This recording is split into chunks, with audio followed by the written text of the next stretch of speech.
Did you know that the world is a massive jigsaw puzzle? Each country, each city, each person, we're all pieces that fit together to create a beautiful picture. But what happens when we can't see the whole picture? Imagine a puzzle with 1,000 pieces. If you only have one piece, you're missing out on the bigger picture.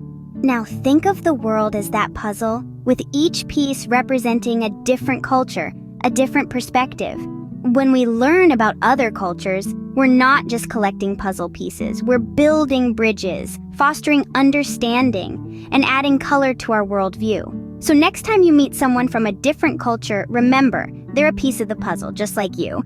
And together, we can create a beautiful, diverse, and inclusive picture, because after all, the world is a puzzle, and we're all pieces waiting to be understood and appreciated.